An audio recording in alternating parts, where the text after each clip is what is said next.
اور جب ان میں سے کسی کو بیٹی کے پیدا ہونے کی خبر ملتی ہے تو اس کا منہ غم کے سبب کالا پڑ جاتا ہے اور وہ اندر ہی اندر گھٹنے لگتا ہے،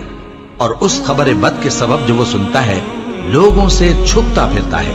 سوچتا ہے کہ آیا ذلت برداشت کر کے لڑکی کو زندہ رہنے دے یا زمین میں گاڑ دے۔ دیکھو یہ جو تجویز کرتے ہیں بہت بری ہے، اور اسی کی نشانیوں میں سے ہے کہ اس نے تمہارے لیے تمہاری ہی جنس کی عورتیں پیدا کی تاکہ ان کی طرف مائل ہو کر آرام حاصل کرو، اور تم میں محبت اور مہربانی پیدا کر دی۔ جو لوگ غور کرتے ہیں ان کے لیے ان باتوں میں بہت سی نشانیاں ہیں، اور عورتوں کا حق مردوں پر ویسا ہی ہے جیسے دستور کے مطابق مردوں کا حق عورتوں پر ہے، البتہ مردوں کو عورتوں پر ایک درجہ فضیلت ہے، اور اللہ غالب ہے، صاحب حکمت ہے۔ اے پیغمبر صلی اللہ علیہ وآلہ وسلم، اپنی بیویوں اور بیٹیوں اور مسلمانوں کی عورتوں سے کہہ دو کہ باہر نکلا کریں تو اپنے چہروں پر چادر لٹکا کر گھونگھٹ نکال لیا کریں، یہ چیز ان کے لیے موجب شناخت و امتیاز ہوگی تو کوئی ان کو ایذا نہ دے گا، اور اللہ بخشنے والا ہے، مہربان ہے۔ اور کسی مومن مرد اور مومن عورت کو حق نہیں ہے کہ جب اللہ اور اس کا رسول کوئی بات طے کر دیں تو وہ اس کام میں اپنا بھی کچھ اختیار سمجھے، اور جو کوئی اللہ اور اس کے رسول کی نافرمانی کرے وہ بالکل گمراہ ہو گیا۔ مسلمانوں، تمہاری عورتوں میں جو بدکاری کا ارتکاب کر بیٹھیں ان پر اپنے لوگوں میں سے 4 شخصوں کی شہادت لو، اگر وہ ان کی بدکاری کی گواہی دیں تو ان عورتوں کو گھروں میں بند رکھو یہاں تک کہ موت ان کا کام تمام کر دے، یا اللہ ان کے لیے کوئی اور سبیل پیدا کرے۔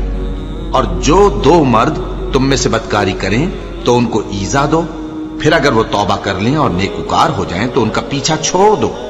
بے شک اللہ توبہ قبول کرنے والا ہے، مہربان ہے۔ اور جس چیز میں اللہ نے تم میں سے بعض کو بعض پر فضیلت دی ہے اس کی تمنا مت کرو،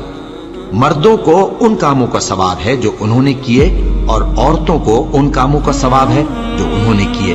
اور اللہ سے اس کا فضل و کرم مانگتے رہو، کچھ شک نہیں کہ اللہ ہر چیز سے واقف ہے۔ مرد عورتوں پر حاکم ہے اس لیے کہ اللہ نے بعض کو بعض سے افضل بنایا ہے،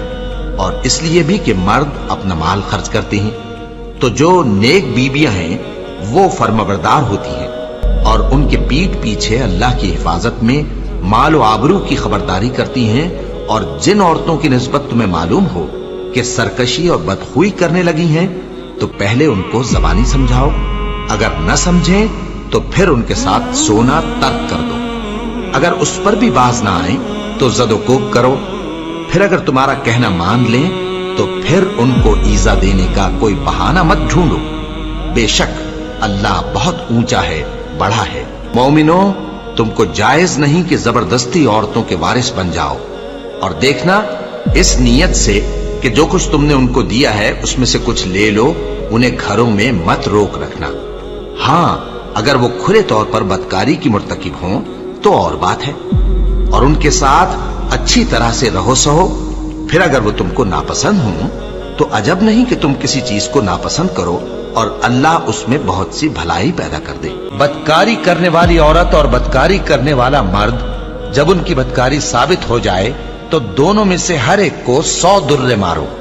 اور اگر تم اللہ اور روز آخر پر ایمان رکھتے ہو تو اللہ کے قانون کو نافذ کرنے میں تمہیں ان پر ہرگز ترس نہ آئے، اور چاہیے کہ ان کی سزا کے وقت مسلمانوں کی ایک جماعت بھی موجود ہو۔ بدکار مرد تو بدکار یا مشرک عورت کے سوا کسی سے نکاح نہیں کرتا، اور بدکار عورت کو بھی بدکار یا مشرک مرد کے سوا اور کوئی نکاح میں نہیں لاتا، اور یہ یعنی بدکار عورت سے نکاح کرنا مومنوں پر حرام ہے۔ اور جو لوگ پرہیزگار عورتوں کو بدکاری کا عیب لگائیں اور اس پر 4 گواہ نہ لائیں تو ان کو 80 درے مارو، اور کبھی ان کی شہادت قبول نہ کرو، اور یہی بد کردار ہے۔ ہاں جو اس کے بعد توبہ کر لیں اور اپنی حالت سنوار لیں تو اللہ بھی بخشنے والا ہے، مہربان ہے۔